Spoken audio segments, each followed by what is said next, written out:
Yo, what is going on, people? Welcome to Throwdown Your Questions, episode 480. I'm your host, Tony Polanco, and tonight I'm joined by Emilio Lopez. What's up, people? How's it going? Chris Seeley. Hey, what's up, everyone? Carlos Romero. Yo, yo, yo. And Richard Bailey Jr. What's up, everybody? All right, guys, you already know, back with the Sunday show. No Brian. I think he did say he wasn't going to be on this episode. We don't know what's going on with Brad. I think he's still initiating some, his own Odin sleep. He's been working hard lately, Maybe he got the con flu. Maybe, but yeah, he did the con. But also he's just been, working more commissions and stuff. Got to make that bread, man. Got to make that bread, so I get it. All right, man, without further ado, let's get into it. I will say this right now, and I'll probably say this after the third question. We didn't get a lot of questions this week, so unless you guys want the show to be 40 minutes, ask us some more questions live. We don't have Brett here. We're not going to have any of those rants. So, give us questions. If not, the show's going to be short. Like we said, this whole show is dictated by you. And Carlos, do me a favor and keep an eye on the questions in the Discord just in case any pop up, and feel free to toss them in. Thank you. All right. Without further ado, let's get into the questions. I'm just going to read these as they came in. Illustrated Dio starts us off, man. Okay, so he's been playing. Okay, actually, this is kind of cool. So he was playing Dragon's Dogma Dark Arisen, which I think is just the name of Dragon's Dogma 1 now. And he said that was his first platinum. I'm like, oh, shit. So because of that, he wanted to know if there are any achievements or trophies that you're looking forward to earning the next few months. And he says, I'm looking forward to getting them in Stellar Blade, Sandland, Destiny 2 Final Shape, Street Fighter 6 Season 2, and Unicorn Overload whenever it comes to PC.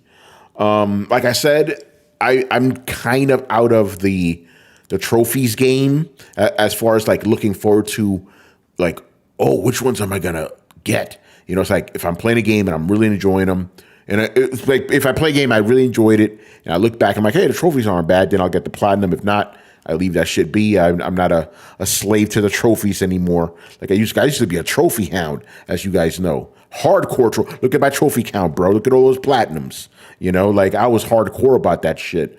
But I let that slide because sometimes these things aren't fun. And plus, I just don't have enough time as I used to. Although this week, your boy's on vacation. So I'm getting open on a particular game that I can't talk about, which I'm very happy about. And will I get all the trophies? We shall see. But that's not anything I'm like, I generally look for anymore, Chris, what about you, babe? Because I know you're still a hardcore guy, especially with the Resident Evil games getting them trophies. So is there anything you're looking forward to getting in the next couple of months? Yeah, I started Alone in the Dark, so I'm working on that platinum. I will say the combat's a little rough, though, because they obviously looked at Resident Evil when they made this game, but it doesn't have that kind of smooth shooting and like weapon switching and stuff, so it's a little clunky, which is funny because I remember I played the original game back in the 90s, and that thing was super clunky, and it didn't tell you shit. Like, you get the rifle, you don't know how to shoot it, then you're just punching and kicking until you figure out how to use the gun, I'm wondering, though, if they put in all the death traps. Like, I just started, and I got through the first area, and I'm like, I remember that game was brutally hard. Like, you walk in the library, and a painting just shoots you in an arrow and kills you, or the floor drops away. You don't know where the breakaway floors are, and you just fall through the ground. So I'm looking for that stuff. But that I'm looking forward to. I'm looking forward to Stellar Blade, so I'm trying to finish Alone in the Dark before Stellar Blade comes out. I'll platinum that. Other than that, I don't have anything on my bucket list for the rest of the year. So those are the only two right now I'm working on. Yeah. What about you, Carlos? Yeah, is the only trophies that sort of are the ones that I want to get are, and actually I'm thinking about this now, and I think this is going to be the same thing for most of the panel. I think all of us want to, if it has a platinum, is the Elden Ring DLC. Oh shit, yeah. Because we platinumed the first game, So yeah, I'm pretty sure most of us are going to be up to the task to try to get the platinum or whatever most trophies are for that game.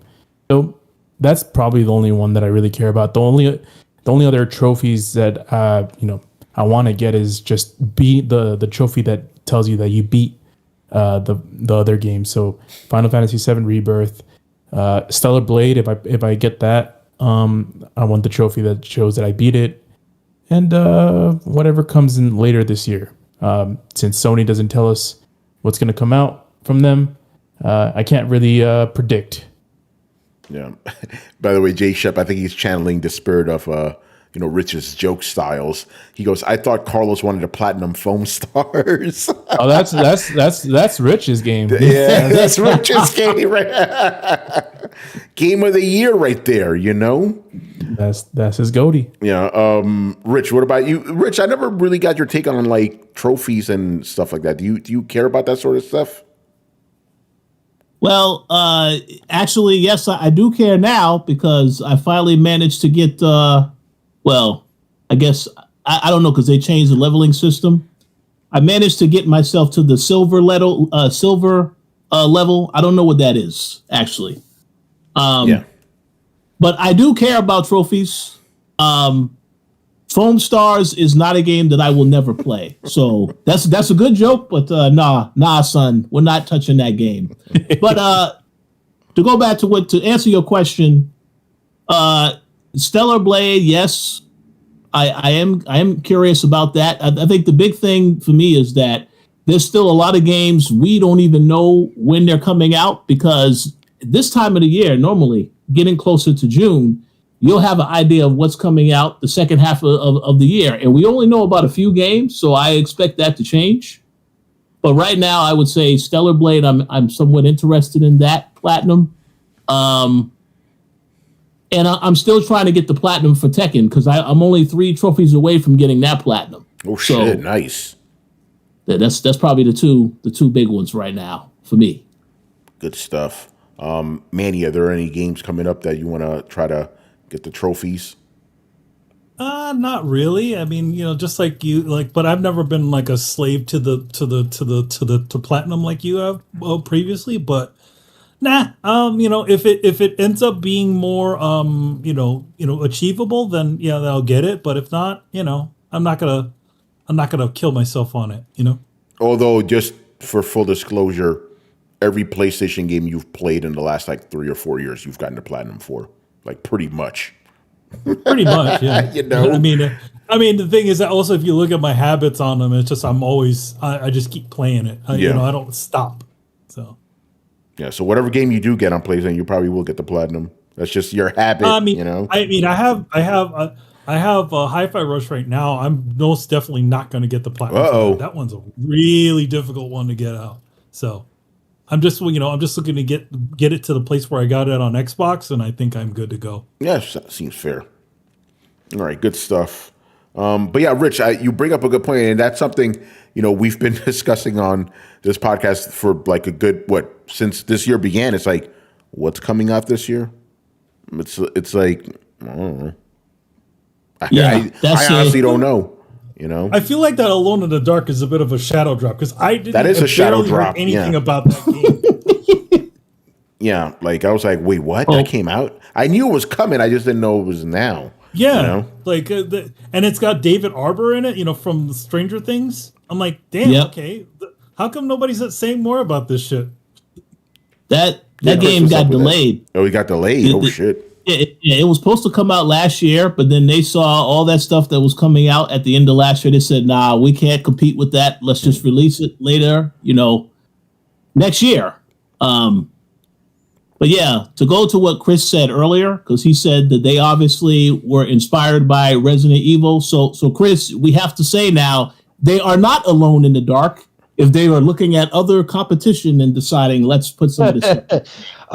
But I will say this: Alone in the Dark started that whole kind of survival horror, pre-rendered backgrounds and all. They did it first in '92, so Resident Evil aped off them. So it's okay. It's just like Devil May Cry bars from Castlevania, and things inspire other things. It's fine. I give it up to that because you can't beat that combat, that RE RE2 Remake and RE4 is doing now. You can't beat that. You just have to join them. But I wish they'd tighten it up a little bit because he gets... Oh, okay, I gotta warn people. This game has serious weapon fragility. You pick up a hatchet or whatever and start knocking around monsters, and that shit breaks in like 2 seconds. And it's annoying as hell. So just a heads up if people like, oh, I got a pipe or whatever. That shit will last you for 5 seconds. The weapon fragility. Hey, so I have a quick question. Yeah. For Tony, Carlos, and those in the chat. Speaking of the platinum, are any of you guys going after the platinum for Final Fantasy Rebirth? Because I heard that Square Enix released a patch that now you can get the platinum. No, fuck that shit, man. Like, because one of them is you have to beat the game on hard, and hard consists of you can't use like magic, or you can't heal during battles. You can only heal like on one of those benches and shit. I'm like, no. The first one did that too. Remake. Yes. I'm like, I was like, well, fuck that. That's what prevented me from getting the platinum in that game. I'm like, nope, I'm not dealing with that shit. You know. So yeah, I will absolutely not get the platinum, Rich. You know. Exactly how Tony mentioned it. That's the reason why I didn't platinum the first one, because the first one I put in a whole bunch of hours in, and I did pretty much everything you could do in the game, except replay it in a difficulty mode without. When I saw the trophy, it's like, oh, if I had to replay the whole game again and like in hard mode, then that would have been fine. Yeah. But they made it so where it's like, nah, son, you have to do some other stuff. I'm like, nah, that's too much. Yeah, no, they're crazy. Fuck that. Shout out to Lotus Spirit over on YouTube. Also, shout out to Blitz joining us, man. Some of the regulars are coming back. I noticed that Blitz and J-Shep haven't been around for the last couple episodes. That's because there's actually games out, you know? I always notice like the viewership kind of drops when there's games out. It's like, because we got some real gamers listening to us. They're busy playing their games, you know? I thought it was a golden week in New Zealand or something. You know? No, man, he's been playing some games. So he says, I wanted to hear Brett Sauce on Fallout show since he's a hardcore Bethesda nerd. Yeah, no Brett right now. And we didn't get any questions about the show anyway. We'd like to hear it too. I mean, he may not even know it's out. He may not. This is Brett we're talking about. Fergus Mills, what's going on, brother? Yeah, shout out to Fergus You Mills. Already know, man. You already know. All right, good stuff there. Oh, yeah, Final Fantasy. Yeah, no, I'm not getting that platinum. You're crazy. You crazy, man. I like you, but you're crazy. It's too make it. I also like to listen to you guys while I'm at work the next day. Yeah, makes sense. A lot of people tell us that we help them get through their work day. That's awesome to me, you know? Yeah, I mean, our show is like some of our shows. Like if you listen to 2 of our shows, that's like most of your work day. Exactly. We usually hit the 2 hour, like the two, like close to the 2 hour mark per episode. Yeah. So, yeah. So if you're listening to us right now and you're at work, shout out to you, man. Good stuff. Got a case of the Mondays. You know, not your boy though. I'm got a vacation this week. Let's go. Oh, you know, although I call it time off, not vacation. I'm not going nowhere. You know, you'll call. Staycation. Calls. I'm at the point like, man, I'd rather invest that money. You know, fuck that. Yep, gotta invest it, man. Yeah, I gotta catch up. Wish motherfuckers would have told me this 20 years ago. Anyway. Moving on here, Mr. Bushido, a.k.a. J-Shep, who's joining us in the chat tonight. So we got a pair of questions from him. Will Sony Interactive Entertainment be the first publisher to charge more than $70 for a standard game? Maybe. And I know why he's asking this, because they were kind of the first ones, not exactly the first ones, because I think EA did it first. Whoever had that NBA game did it first, but they were kind of the first ones that standardized $70 games. So it's not unreasonable to ask if they're going to be the first ones to do 80. I don't think we're going to see 80 anytime soon. Because think about how long it took from us to go to 60 to 70. It was a good fucking 15 years. You know, I'm not saying it's going to take that long, but it may not happen, especially now since we're seeing more and more backlash against $70 games. So $80 games might be a tougher sell, especially, you know, and I want to tie it back to the Star Wars thing. So one of the other reasons, and this is the reason I suspect it really got downvoted in the the video, is because of the collector's edition, which is like $130, microtransactions and all this other shit. You know, so people are kind of rallying against that sort of stuff. So I don't think $80 game, for example, or even $75 game, I don't think that's going to be stomached very well in the near future. So I don't. Yeah, go ahead. There's only one game that can charge $80 and get away with it. GTA is GTA. Yeah. If GTA doesn't do it when it comes out, they said 2025. When it comes out in 2027, if they don't do that when that comes out, then no one's going to do it for this generation. At least for the rest of this generation. Yeah. But Sony is a likely candidate. They sort of stick to their guns in a lot of ways. Unlike Microsoft retracts everything they do. Nintendo is pretty good at that, but they're always behind the curve. So they'll charge 80 eventually, but they'll just wait for someone else to do it. Yeah. Yeah. So Sony is one of the likely candidates, definitely. Yeah, that's why I think it's a good question. It's like, yeah, if anyone's going to do it, make it standard, it's probably going to be Sony, but I don't think we're going to see that for a while. Manny, what do you think? Will they be the first to do it? I mean, now since it seems like everybody else is kind of moving away, right? I don't know, maybe, but and they don't seem to bend any backlash either, which is interesting. Yeah, but the thing is, when it started happening, people were more like, okay, I guess we're paying $70 now. At first, now people are getting a little antsier.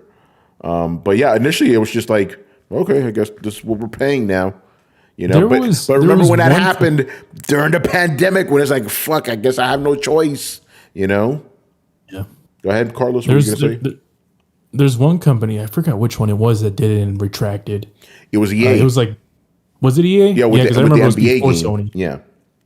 Yep, it was before Sony. So they did it.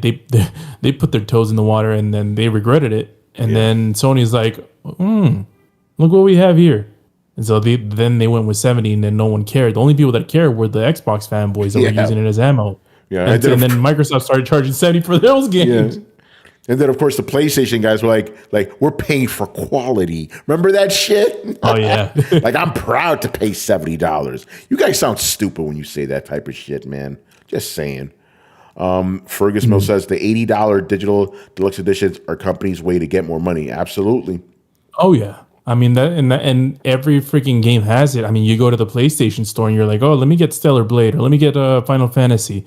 And the default window is never the standard edition. It's always the medium one. And you're like, that's how they get you. I mean, if you're a kid that doesn't know any better, I want to get Final Fantasy VII. That's the first one that pops up, the $80 or $90 version. Yeah. So, and then like, okay, this is the one I'm getting. It's like, you got to dig around, dude. Mm-hmm. It's interesting. Rich, what's your take, man? Will Sony be the first ones to have over $70 games? I think that's possible for Sony. I do believe the comment that was made earlier about Grand Theft Auto. I think that is probably the most hyped game right now. So if Rockstar or Take-Two, because I know Take-Two will definitely take an opportunity to increase the price if they need to, that is the game I think where you could see a price increase and then that can start things with the industry again. But the question I have, if Sony is the first, which game is it going to be that gets that price increase? The Last of Us Part 2. I was just about to say that. The Last of Us 2 remake. There you go. Oh, it's Pro. It's on the PlayStation 5 Pro. The PlayStation guys will say that too. It's like I'm paying for quality. Oh man, Chris, what's your take, man?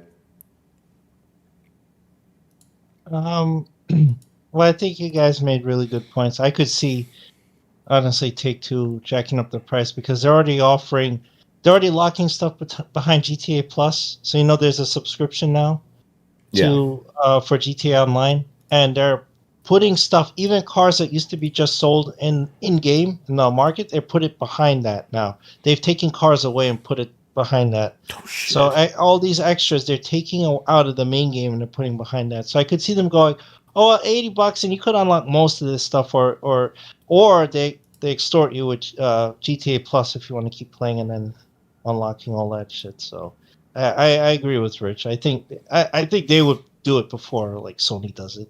Yeah. Oh, J Ship says Wolverine. Yeah, if they were to do it, it would be, yeah. You know that's gonna have a digital deluxe or whatever edition, you know, the claw edition or whatever. Some crazy shit, man. All right, next up, another one from Mr. J Shep. Is console market growth slowing because developers continue releasing last-gen games? I can't help but think if publishers were forced to cut off last-gen consoles after a certain point, then more gamers would upgrade to newer consoles. So he's basically saying, are publishers the ones to blame for consoles slowing down? Here's the thing. I don't disagree with your premise, but I think the reason things are slowing down is because we don't have that COVID surge anymore. You know, people bought their consoles and that's it. But I also remember, then again, COVID fucked everything up. Because remember, it's like PS5 was like outselling PS4 at that same time frame for a while, you know? But I also think, yeah, having those cross-gen games isn't helping matters, you know? And I'm fine, you know, I'm going to say it, man. You know I have to say this shit. I find it funny that people are just now complaining about this. I've been complaining about this since before the generation started. But I was the crazy one. Tony, what the fuck? Why you hating? Why you hating? Now you're saying the same thing I've been saying for 4 fucking years.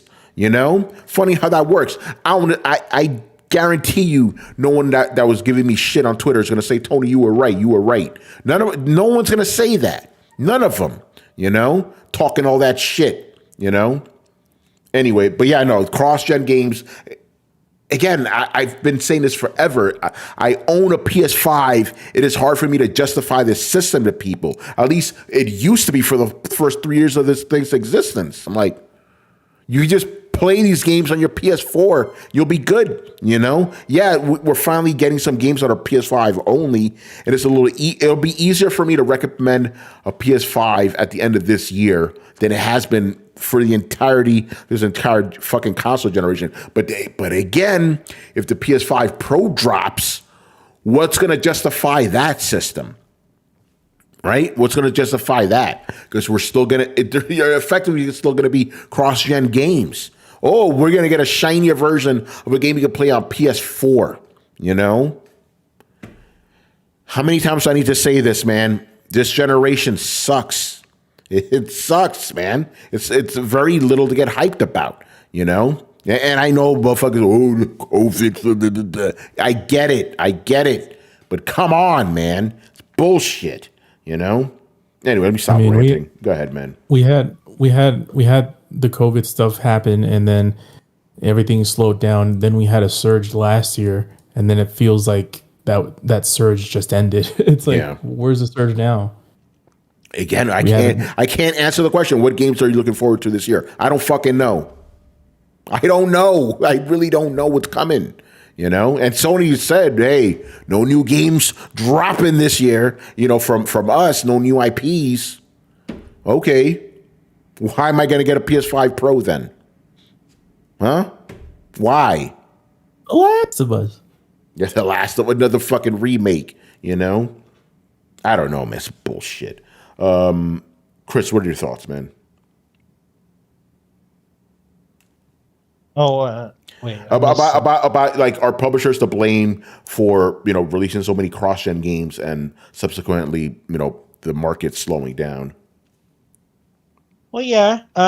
You know, this generation took forever to get started. There was way too many cross-gen titles. There was no reason to jump into this generation, especially in the beginning.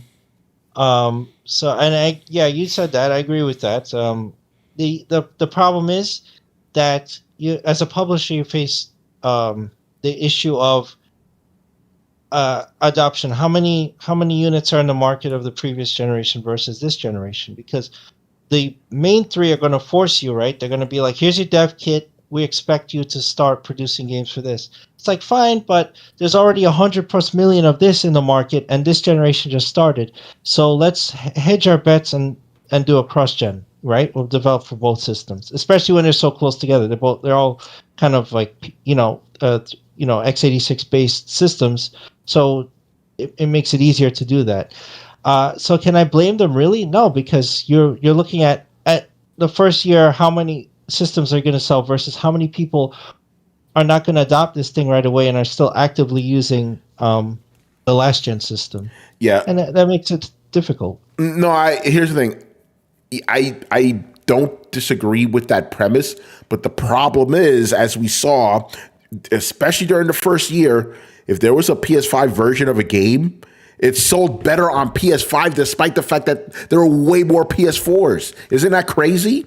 Miles Morales sold a lot better on PS5, which is insane. Horizon sold a lot better on PS5. So I'm like, okay, guys, like, look what's happening here. You know? Well, yeah, you have to look at the market and then adjust. You have to go, okay, it's not worth it to continue to do cross-gen and then adjust your strategy. But they didn't do that. The cross-gen went a long time after, and I think they were, as Carlos says, the toe dips. They were not afraid to pull their toe out of the last gen, so they just kept doing it.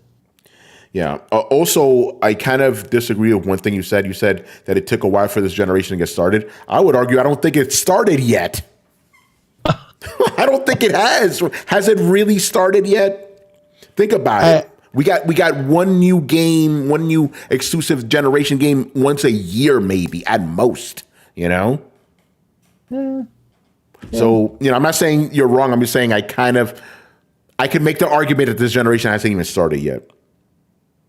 I could see that point. I'm just kind of like, I just play all my stuff on PS5 now. So to me, it's like, well, I kind of force myself in here, and then it's like I do have a few exclusives I'm playing. Like Stellar Blade will be exclusive, and Alone in the Dark, and but other stuff like even RE4 Remake was still was cross-gen, right? So yeah, and that was last year. But you're right. It's like last year. It's like, oh shit, it's happening. Oh wait, now we're stopped.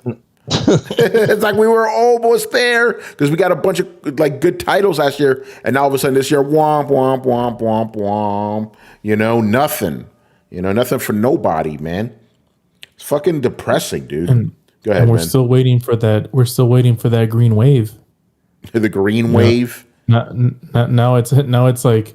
They're saying it's like, oh, we just acquired Ninja Theory. Oh, we just acquired this studio. It's like, now, we acquired Bethesda 3 years ago. Come on, and we still got to.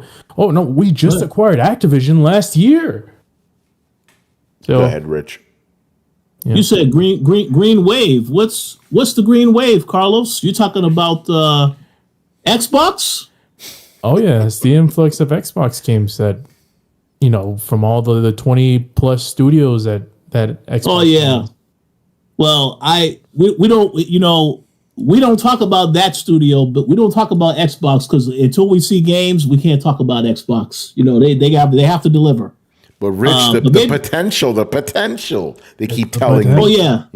There's a lot of potential. But I don't know if they've realized it because I haven't seen any games yet. But we'll see what happens. Yeah, wait till next E3, right? E3 doesn't even exist anymore. Wait till next Summer Game Fest. Oh yeah, the Xbox Showcase in June. I'm pretty sure they will announce a whole bunch of things, but I will say, waiting until May to release your first exclusive, Hellblade 2. That's kind of crazy. This, that's almost halfway to the year. Yeah, it's halfway over, so that's not good. Not a good sign. Shout out to Otaku Band. You already know. He says, I just got my PS5 4 months ago. Yeah, you actually have some exclusives to play on it. I was always an early adopter, but not now. Well, I don't blame you, man. Manny, what's your take on all this? You're muted. What was that again? What's your take on the whole this generation in general? Are publishers to blame for all these cross-gen games, or what do you think it is? It's them. It's them, and it's also the state of the world. Like they weren't sure that people were going to go out and buy a new PlayStation. And, again, the PlayStation 4, and the previous stuff all had, they had a huge base, like a huge amount of installed base. I mean, to cut that stuff off would be, suicide, I would think, especially in that first year. Yeah. I'm just expecting everybody to be able to go over there. But the thing is that they really lacked that, those things. Unfortunately, the problem is that they lacked those titles that would send people over to the other console. Like previously, right? During the release of the PlayStation 3, right? The PlayStation 2 was still releasing games. In fact, God of War 2 came out at the same time as the PlayStation 3 came out.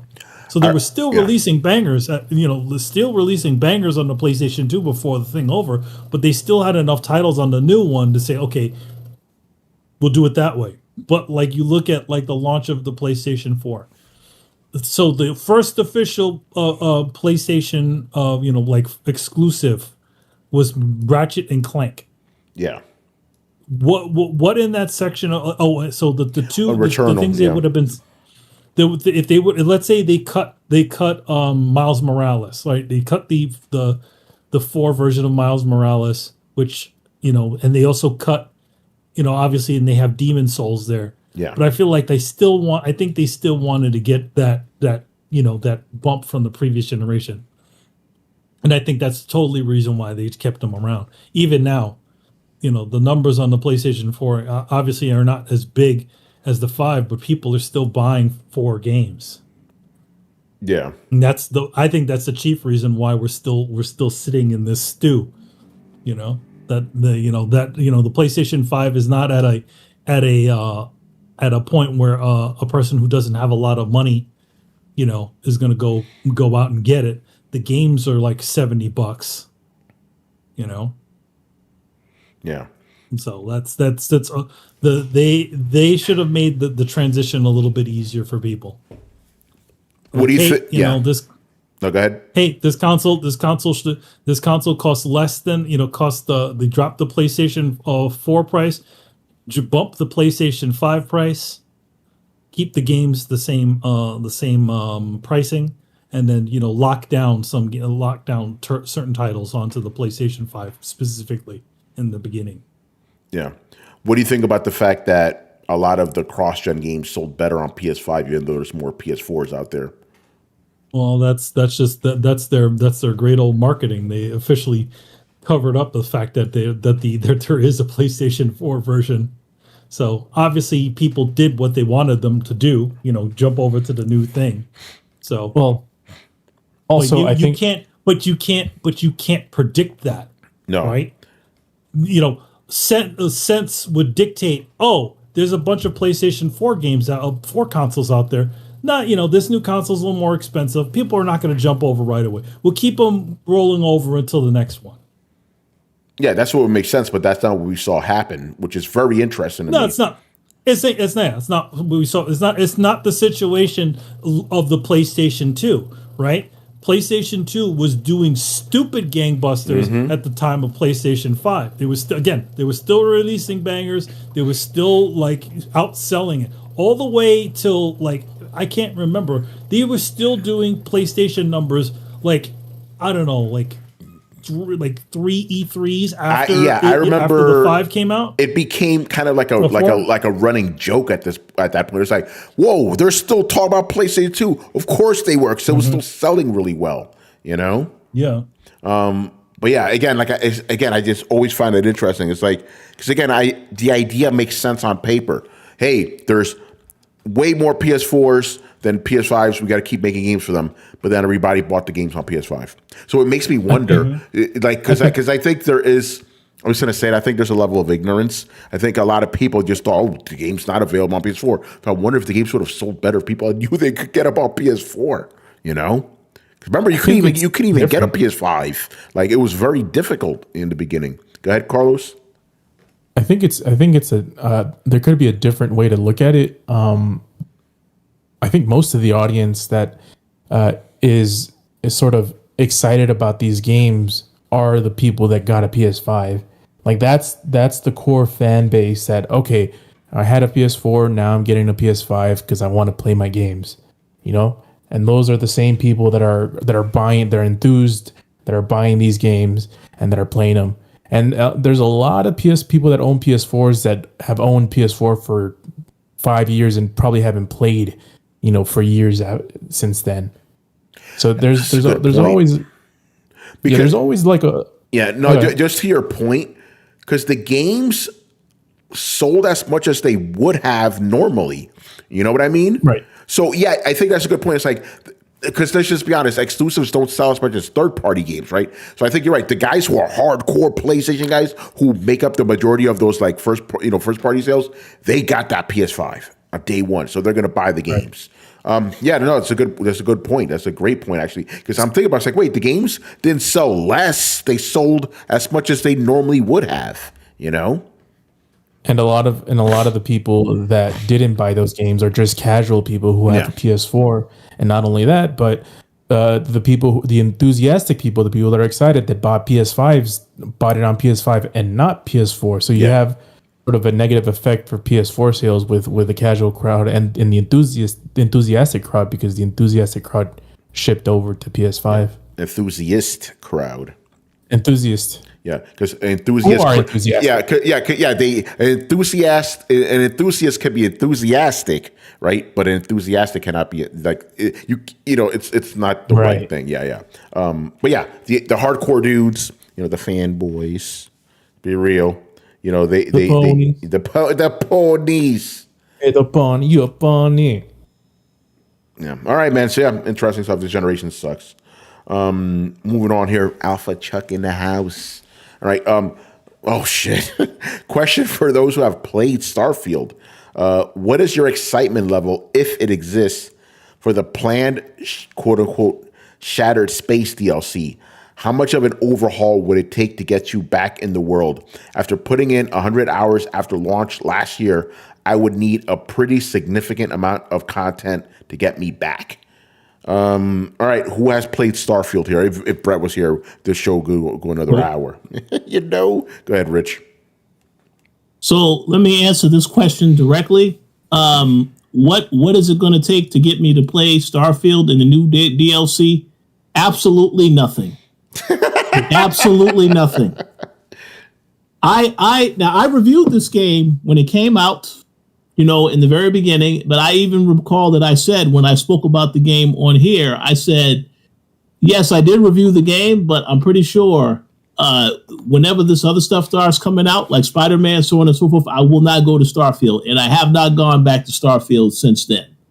I understand there is a Fallout TV show on right now. I know that people have been watching that show, and it has inspired them to jump back into Fallout, whether it's Fallout 4 or Fallout 76.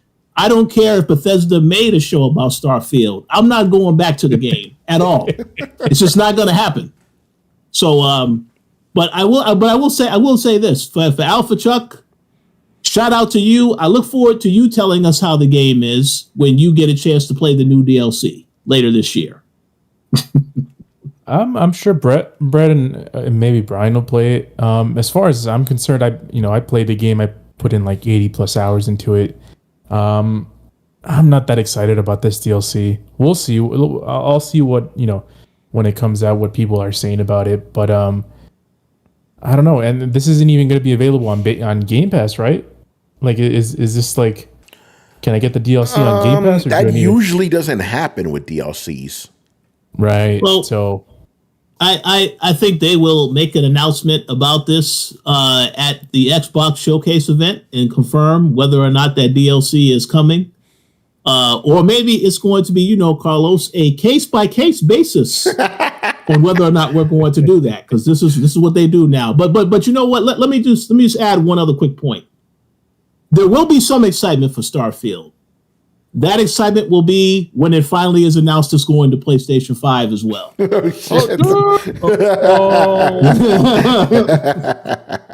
mean, that's true. Yeah. I have a feeling it's going to go on PlayStation as well. Yeah, I think so. Yeah, because like no one's buying it on Xbox. Like, hey, maybe these guys will like it. You know. But the crazy thing is, a huge installment of the PlayStation 5 fan base are ponies. Shat on it. And, they shat on it for years now, and that they're like, "Fuck this!" So they're already in their stubborn ways, like not gonna play it just because, it was out on Xbox first, and it was part of the console war. It was a casualty of the console war. Yeah, and we've historically seen. Like remember Tomb Raider when that was on Xbox exclusive, it came over. Rise of the Tomb Raider specifically came over to PlayStation. No one cared, so it may be the same deal again. Although I wonder how Hi-Fi Rush is doing. I'm very curious about that. We don't know. It got one. It sold one. I know that. Sold one. Possibly Yeah, a physical edition, whenever the hell they announced that thing. That's my side note. I really don't like that limited run games always has their games. Anytime they announce those games, it's always like a year or two off. You know what I mean? Like number one. Every single other one of those limited, type game companies all seem to have their shit out on the day and date. But yet, and all those guys don't have their shit together enough to be able to get it out on the same day.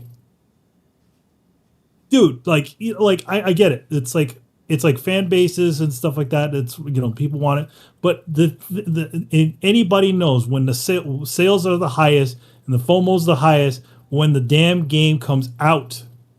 Yeah, and the minute that you don't catch that wave, people just lose fucking interest. No, you're right. No, you're right. Real quick, Jay Shep, he goes, here's the new thing. Play Xbox games on PlayStation so Xbox will bring more over. So PS fanboys can talk trash about Xbox going third party. I mean, I can see that, especially some of these influencers, Yep. It really depends on what angle people want to take with this. Yeah, right. I know I initially expressed some interest in playing Starfield because I do, despite all the shit talking I do, I have enjoyed Bethesda games. I like the Fallouts, but I don't care about this one. Like it seems like the thing I like most about Bethesda games isn't in this, just this giant world to explore. I don't want to just go through fucking loading screens. Like I'm good, Yeah, so fuck that. Go ahead, Rich. Let me just add one point. There is one Bethesda game I am looking forward to whenever it finally gets announced, and that's the next Wolfenstein game. Yeah. And no, I'm not talking about the one with the two daughters. Just Wolfenstein. We don't need any of the other stuff. Whenever that is announced, because I assume that's going to get announced in the future, that's what I will play that day one. Yeah, for sure. All right, man. The last question, and I'm not even being hyperbolic, very controversial. So if some of us don't want to answer this, like me, I won't. But I'm going to read the question regardless. Regarding this, also from Alpha Chuck, regarding the Sweet Baby Inc. drama, do you feel they are becoming a straw man for why games fail? I am not defending them, as their statements and response to criticism have been shameful. However, I have seen many people quick to shovel all the blame on "quote unquote" wokeness, but games like Suicide Squad and Forspoken were failures for a plethora of reasons not related to any pandering. So whoever wants to answer this, you go ahead. I've already said my piece about this. Like I'm in the industry, I can't talk about this shit, not without be canceled. I guess I'll go. Yeah. I agree. I feel like, it's this whole thing with, tribalism. I feel like you need to be in one camp or another. And if you're against one thing or if you're against this other thing, then you always use the straw man argument to just talk down everything due to one specific reason, while there's a plethora of things to actually blame stuff that sucks. When we have these shitty games, if we just go at the angle of blaming the sort of going through the identity politics and all that stuff, then you don't really get anywhere, because you just create these two factions that just talk about things that have nothing to do with why video games sucks. So, I do agree. I mean, there's, and remember, like, when you go on the other side, they do the exact same thing. It's like they go into to blame, Stellar Blade because it has a voluptuous main character, and they're gonna hate the game because of that, not because the game is not good, or even if the game wasn't good, they'll use that as the only reason why the game is not good in their minds, and you don't get anywhere. You don't get to criticize. You don't get to critique what the game is actually not good at, or what the actual disease, like microtransactions, like unfinished games, like games created by a committee, and all this other stuff that leads to why half-baked multiplayer, half-baked single player. It's there's all these other reasons why I feel, and major reasons why the gaming industry isn't thriving, and people will just stick to the talking points that are regurgitated throughout online and influencers online that are just grifting for clicks, and you just essentially, discourse becomes Twitter, and that's all it becomes. That was a great answer. I'm going to let you handle these questions in the future. I like how you gave both sides, Good stuff. Do we get any more questions? Because if not, this show's over, people. Like we said, this is dictated by you, and we don't do things like, what games are we playing? Because that's not part of this show. This is a question show. Yeah, man. This is the question show. So if we didn't, Carlos, anything extra we got? Not from Twitch, not from Twitter, not from the Discord. Yeah. I do have a question. Uh-oh.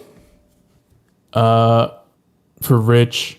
Yeah, J-Shub, let's get him, son. Let's get him. Two extra questions. Let's go. Although I do have a question for Rich. It's kind of tangentially gaming related. Okay, yeah, go ahead. Yeah, go ahead. Yes. So, Rich. It's in Discord. Oh, shit. Wait, I didn't see it on Discord. Refresh that shit. Oh, he added some bonus to the original question that he had. Oh, that's where it was. Yeah, Carlos, can you throw those in there, because it's like harder for me to do it while I'm on streaming. Yeah, I got you. Cool. But thanks. the question I have for Rich is, you're Rich. Yes, sir. Are you more or less excited? And this actually can go to everyone who's interested in this show.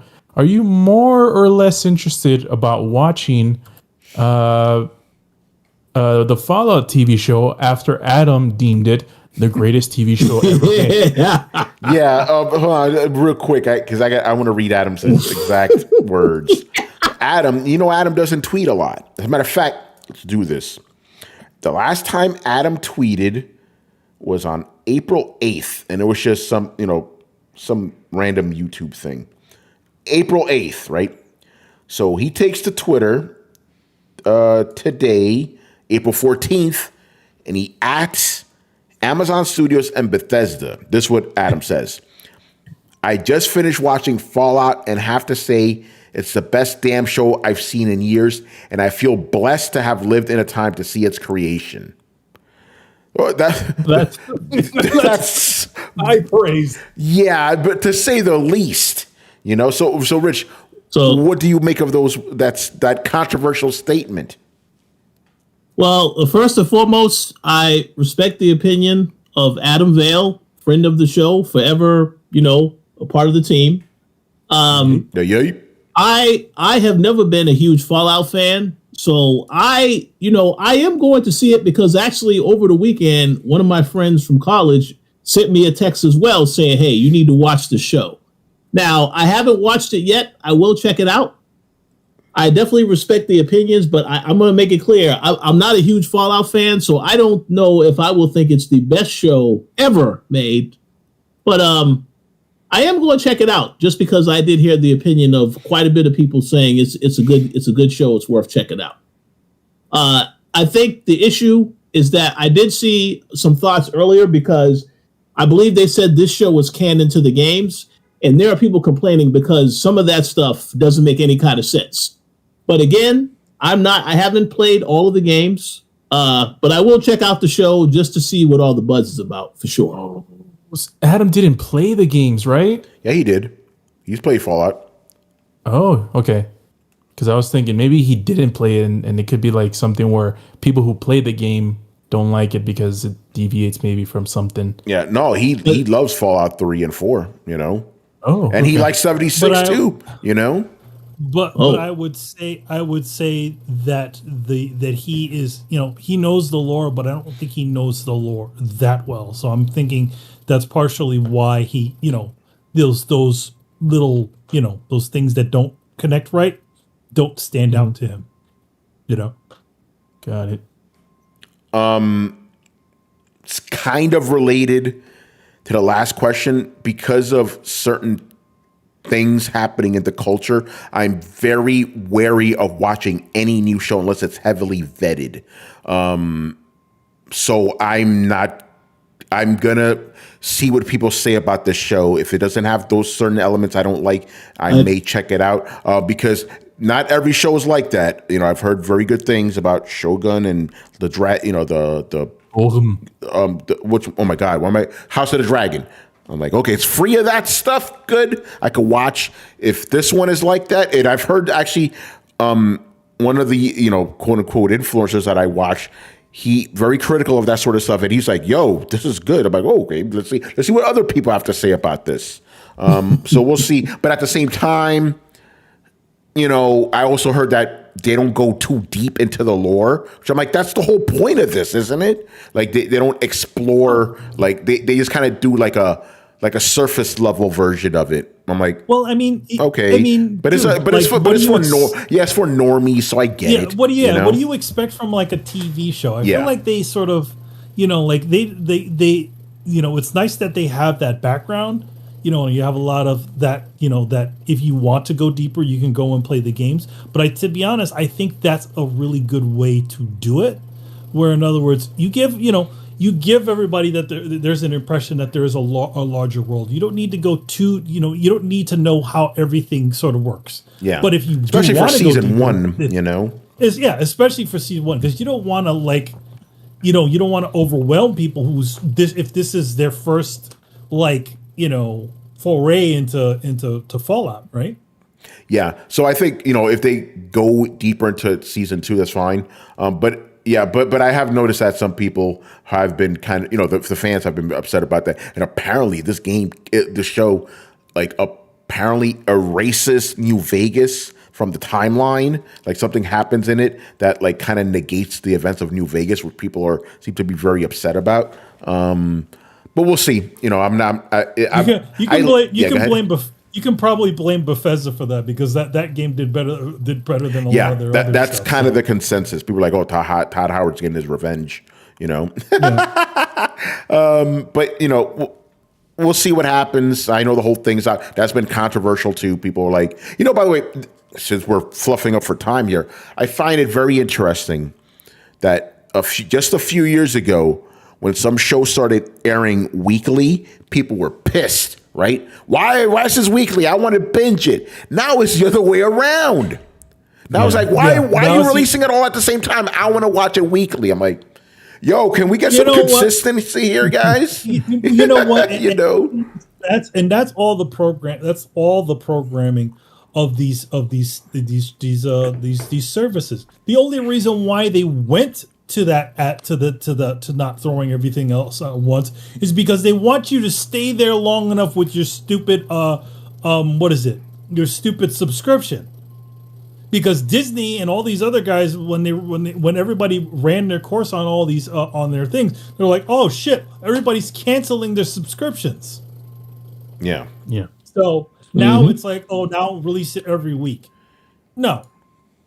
Number one, I would say this, like if that's going to be if if you're on a service like that, you should still have some sort of difference than normal network TV, or it just becomes, and we see it more and more happening now. Now they're adding commercials to streaming services. Man, when I saw Invincible, like they got commercials now. What the fuck?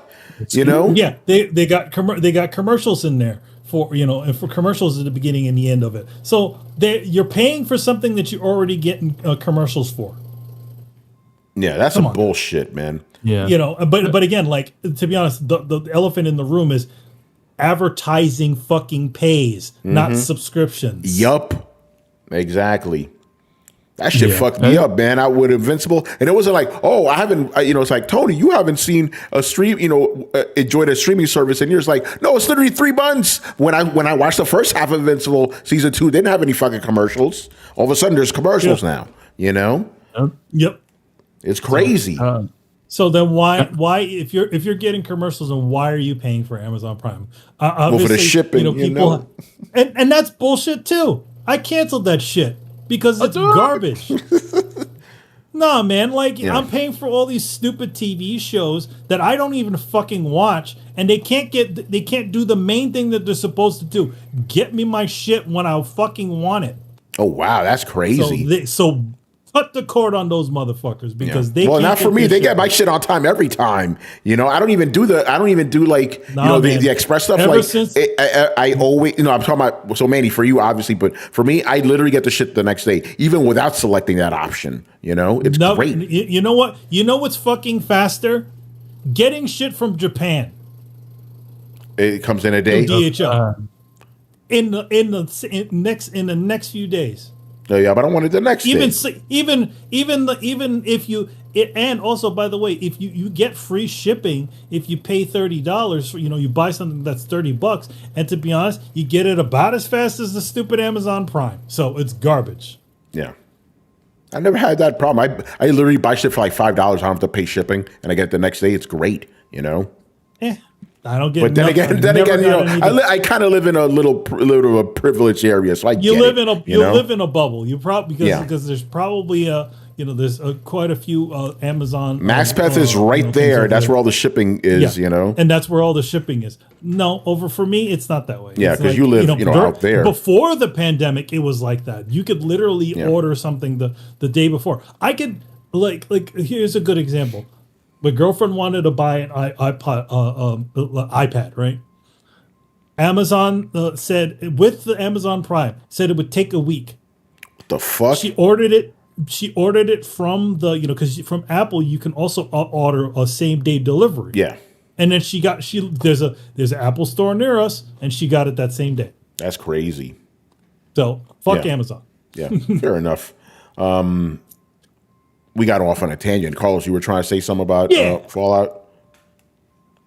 You got to fill up time. It's good, you know? Yeah, so 2 things. Shout out to Barry Burton. He says, I was going to watch Fallout TV show on day 1, but I decided to wait till they release their first 30 gigabyte update to patch their plot holes. So shout out to Barry Burton.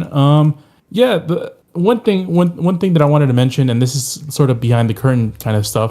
Remember, you guys talked about Dana talking about doing the podcast, and the thing with that I hate about this the binge stuff is you release it in one day, and it's like and when they got released, I'm like, oh well, I'll just wait till maybe in a couple of weeks, maybe next month for me to binge the whole thing, because I was finishing Pluto. So it's like if you do it weekly, it's just more digestible, and it makes it easier for us to podcast and stuff like that. And it makes it easy, and it makes it better because this thing is in the zeitgeist for longer. The show released that day, and people are talking about it. It might last a week, and then after a week or two, no one's gonna care. So it does a disservice to the people making the show, because it doesn't really stay relevant for as long as and from everything that I've heard, this TV show, they put in a lot of money in it, and it looks like they put in a lot of money. So doing it a disservice, man, just releasing it all at once. So I just want to make a comment. I agree with everything you said, Carlos. And obviously, Amazon is very selective because you saw Invincible. That was on a weekly schedule. The same thing with The Boys. That's going to be on a weekly schedule. So whoever made that decision to say, well, let's drop all the episodes at once, I don't know what they were thinking. But, this doesn't make any sense. I don't know why they wouldn't want to just get basically promotion for 2 months. You know, there's 8 episodes, right? I mean, you know, what's in their slots right now? Nothing. So I don't know why. I think there's nothing in their slots. No, the boys starts in June, so I don't know what else they have. Invincible right just now. stopped, you know. So I don't know why they did that. This off topic, but still kind of on it. I'm not a binge guy. I guess because just the way I grew up is like. We grew up watching TV shows once a week, you know? And even now when a show's available to me, I don't watch more than 1 episode a day because I like sitting with the episode I just saw, you know, taking it in. I've never personally liked the binge model. I don't think it's, and as Carlos said, it's not even good for, you know, the people involved, you know? So I'm fine with that because it keeps the discourse going and it gives you more time to sit with it. Because when you just binge everything, all the episodes just run into each other, and you know it's like, hey, what episode did you like? Like, I don't know, season 1. You know what I'm saying? And also it gives you a chance to have each episode be its own thing instead of just like a part of an entire whole. You know, right? But again, that's my personal preference. I understand some people love the binging. That's why Netflix and chill is a thing. You know. All right, let's get to these other J-Shep questions. None of these have been edited, but J-Shep, you do a good job with these, bro. I barely have to edit yourself. There's some other guys like, yo, can you read your shit again, please? just once, you know? But J-Shep's generally pretty good about this. I'm not going to worry too much. Was making Final Fantasy VII Rebirth exclusive to PS5 the right move for Square Enix? I believe releasing it on PC would have opened the door for pirating, and creating another version for Xbox would not have been worth it financially. But I wouldn't be surprised if the 3rd iteration is released on PC and 5-day and date. What are your thoughts? The first one eventually came to PC. I think that model works for them. Release it on PlayStation first, then release it on PC later. You know, sales figures obviously they're not hurting. You know, both games. And I'm pretty sure it's contractual. Yeah, it is true. Yeah, so I don't think they can change it whether they want. You know, so I'm going to say I think it worked out for them in the end. Go ahead, Rich.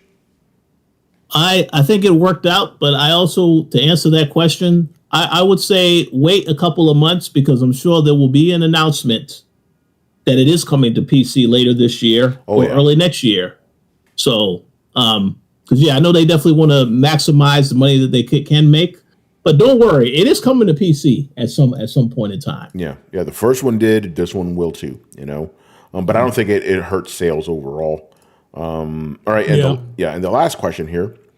Hellblade 2 is highly anticipated and set to release later this year and has been completely created under Microsoft. Not counting Forza, what was the last released game on Xbox that was 100% created while under Microsoft by a Microsoft-owned studio? That wasn't Hellblade is not a fully created Microsoft game. But it's been created under Microsoft. I think that's what he's trying to say. It wasn't fully created under Microsoft. They were in development of that game before Microsoft. So in other words, no, then there is no game. No. Yeah. Well, no. Halo? Currently, we will not be seeing any games that until possibly the end of this generation or the next generation, and those will be the fully Microsoft games. Yeah, because Manny's right. Hellblade 2 development on that started before the acquisition, so that game doesn't count. In general, development time for games are 5 years. Yeah. When did they pick up Hellblade? Yeah, whenever they bought like about 4 years ago, right? Something like that. I don't know for sure. Yeah. Halo was the last. Yeah, Halo. Yeah, I mean, I guess Halo was the last one. Yeah, and it was a disaster. So this is why Craig Gate. Grounded was released. Grounded Grounded was also a game that they were making specifically for Xbox. It wasn't fully an Xbox game until they picked it up. Until they picked it up, but it was one that was being developed by them initially. So that would be considered a full. But Hellblade wasn't originally going to be one of those. It was going to be a multi-plat, and then they picked it up. So yeah. I laugh because Fergus Mill says, "Where's Brett? Xbox needs saving from this question."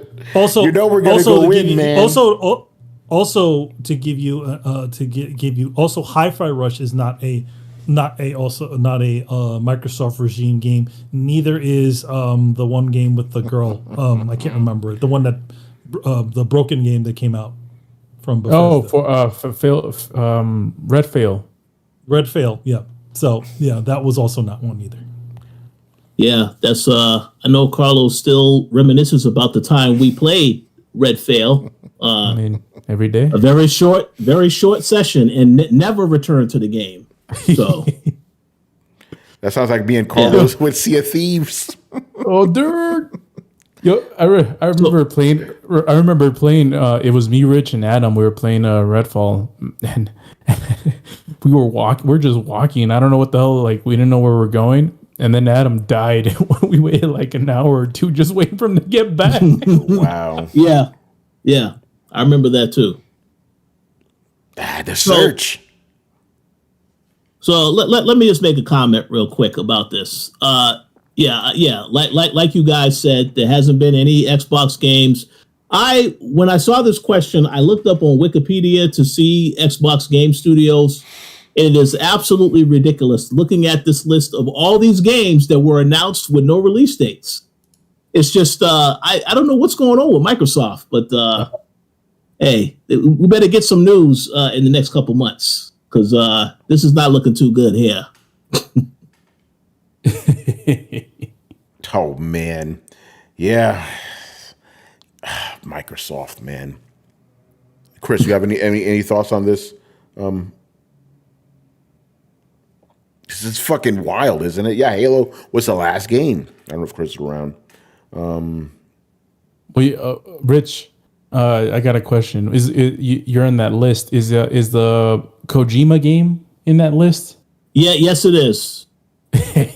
I mean, I'm looking at the list right now. I see 1, 2, 3, 4, 5, 6, 7, 8, 9, 10, about almost 11 games to be announced. No release date.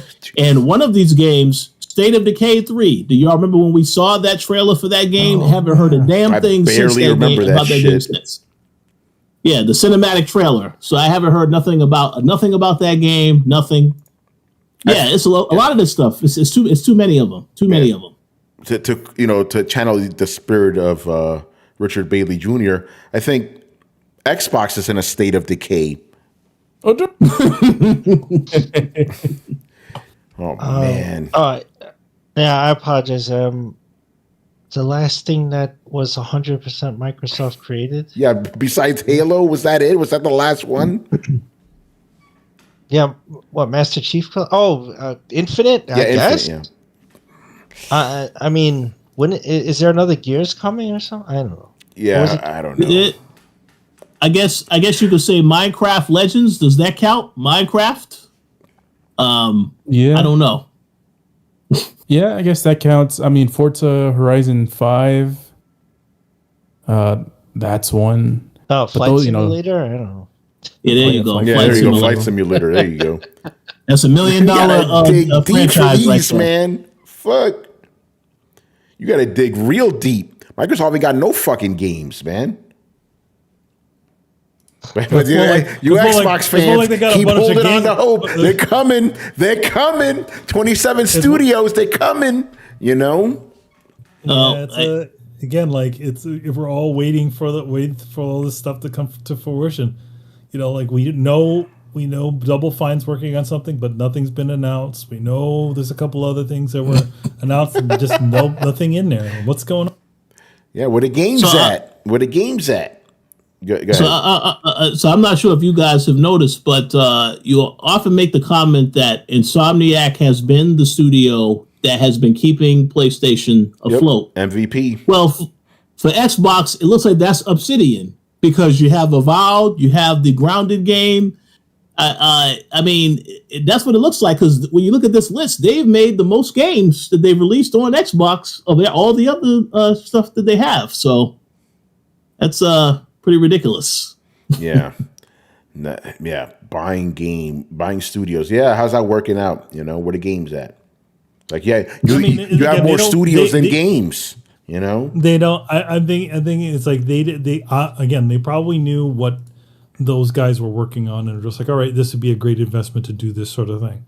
But again, like, come on, guys, like, what's going on with all of that? And nobody's saying nothing. What are you waiting for, man? Oh, throw up the floodgates because, you know, people are, like you said, dying of thirst here. Yeah, but like you said, it takes 5 to 6 years, man. That's the problem. That's the fucking problem. Sean Layden, bruh.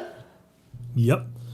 It takes 5 to 6 years for those titles to come to fruition. Even like maybe a smaller title that like maybe like a Double Fine game would be considered 5 years as well. So the thing is that they would have had something earlier on, right? And to be honest, like I feel like the smart move that Sony did, knowing that that they may not have a lot of games at the launch, so the reason why they ported over a Spider-Man Miles Morales and essentially took an old game like Demon Souls, because they knew that those games wouldn't need the same amount of time as maybe a regular like from scratch title. Yeah.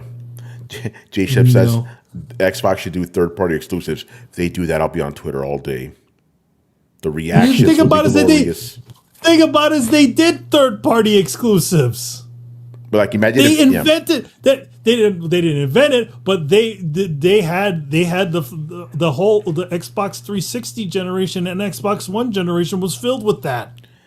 Yeah, no, but he means like an Xbox game that only comes out on PlayStation. A game that they just want to make it come out on PlayStation. Yeah, okay. That's a third party exclusive. Yeah, I'll be on Twitter all day. You know. Oh man, that's hilarious. Blue Point is due for a game. What are they up to? Reggie, what's going on, man? Go watch X-Men.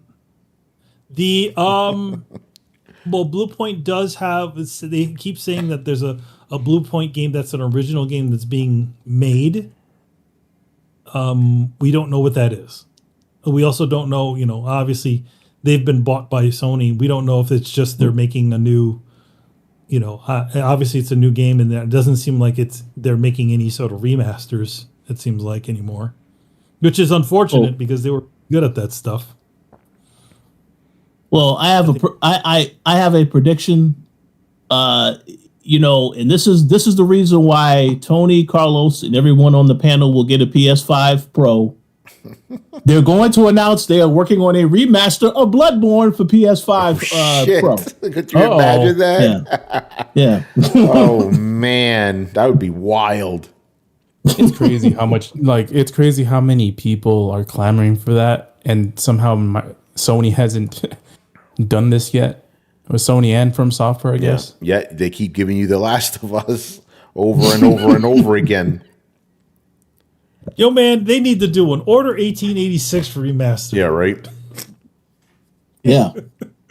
Oh wait, they can't even do that because Ready at Dawn is owned by Facebook now. Yeah. Oh man. Yeah. You know, it's funny. I met the guy who founded the studio, the Indian dude, right? And I told him, I'm like, dude, I really like Order 1886. He looked at me like I was crazy. I'm like, I wasn't joking. I wasn't trolling. I was being sincere, you know? But I guess people don't tell him that. Well, here's the thing. He's usually heard that game sucks from people. So I'm like, it's like, he's probably like, man, this dude is pulling my chain. That's what I probably did think that. I'm like, no, I was being genuine. I like the game, you know? All right, man. Now we're really done. Thank you, Jay Shep, for the questions, bruh. Kept us going, you know? All right, man. So that's going to do it for us. Rich, what's going on with the coalition, sir? So as Carlos pointed out earlier, I believe there still is going to be a Fallout show at some point. I will most likely not be on that show because, as I've already said, I have to watch the show and check it out. But stay tuned for that. You might want to have a look and see what we decide to do. We're working on a couple of different reviews and content for the website. Stay tuned for that. And I would also encourage you all to check out the Coalition Gaming YouTube channel because our very good friend Danny Martinez actually posted up a video with his thoughts on Helldivers 2. Oh, shit. So definitely check that out. There's a lot more content coming to that channel, too, so stay tuned. Good stuff. Rich. Yes, sir. You know who should be on that Fallout review show? Well, who's that? None other than Adam Vale. I agree. He loved the show more than Breaking Bad, Game of Thrones. That's the first time I've heard Adam was excited for a show. He's never even spoken that highly of any of the Walking Dead spinoffs. He took me and Rich by surprise because he texted us this morning. He's like, with the phrase, we're like, wait, what's going on? I was shocked. I thought he thought The Walking Dead was better than this. Nope. J Ship goes, can I ask one more question? Sure. Mike Ibarra comments on tipping after a game. I don't know what you're talking about. Let me look this up. Like what? Like tipping like you're tipping for like an order or something? Like, the order. Yeah, let's look this up. I have no idea. I'll vamp. Yeah, go ahead, vamp. I gotta look this up. Oh, what's that, Manny? Oh, Ninja Turtles. Yeah, we'll sorry, I was getting this ready because what are we doing? But since I have it here, let's answer the question first. Yeah. So pay no attention to the image that you see. So I'm going to read this from Eurogamer because this is the first time I'm hearing about this. You got to remember, guys, if news happens during the weekend, I don't know about it. I don't pay attention to that shit. I'm not working during the fucking weekend, you know. Former Blizzard boss Mike Ibarra would like the option to tip developers once he's completed a game. Whilst acknowledging that most will dislike this idea, Mike Ibarra says that when he beats a game, he has often thought, I wish I could give these folks another $10 or $20 because it was worth more than my initial $70. I've thought about this idea for a while as a player since I've been diving into single-player games lately. When I beat a game, there are some that just leave me in awe of how amazing the experience was. At the end of the game, I often thought, I wish I could give these folks another $10 or $20 because it was worth more than my initial $70, and they didn't try to nickel and dime me every second. Games like Horizon Zero Dawn, Gears of War, Red Dead Redemption 2, Baldur's Gate 3, Elden Ring, etc. I know $70 is a lot, but it's an option at the end of the game I wish I had at times. Some games are that special. I know most will dislike this idea, but I realize we are tired of tipping and everything else. I'm going to talk about that. But I view this different from a pleasure to tip type scenario, many face and give feedback on. Interesting take. I wouldn't do it. It's like we're already getting what the fuck don't we tip for nowadays, man? You can't go to a restaurant. You literally, like, I'm sorry, Paris baguette. I'm using an example. I pick up my sandwich, go to the counter, and they're like, tip. For what? I picked up the shit. I brought it here. You know, you should tip me. You know, fuck out of here with that. There's this other place I like to go to. You know, it's like whatchamacallit. Well, anyway, I go there. I want this, or I order this. Okay, cool. Here, tip. For what? I'm picking it up. I'm not eating here. You're not bringing it to me. You know, it's fucking insane. Yeah, I mean, with the tipping culture has become insane, man. Well, I mean, I think, obviously, though, I think in New York, they also enacted like an auto tipping thing, too. I wouldn't be surprised. Yeah, it's fucking insane, man. That's what I heard. That they're like, yeah, they wanted. They put and I'm an asshole too because they put that thing in your face. Do you want a tip? Click no. Fuck that. I pay enough for this shit. Goddamn state taking all this fucking money from me. Goddamn government. I'm not paying you nothing. If you bring it like DoorDash like that, yes, I'm going to give you a good tip. Obviously, I'm at a restaurant. I'm going to give you a good tip, but not when I pick up something from the counter and bring it to you. Fuck out of here with that shit. I'm tired of that. And that really became prevalent during the pandemic. Now it's just like we hear it. Everything's doing it now. It's insane. Anyway, that's my rant. It's fucking bullshit. So tipping developers. Yeah, tipping developers. Developers.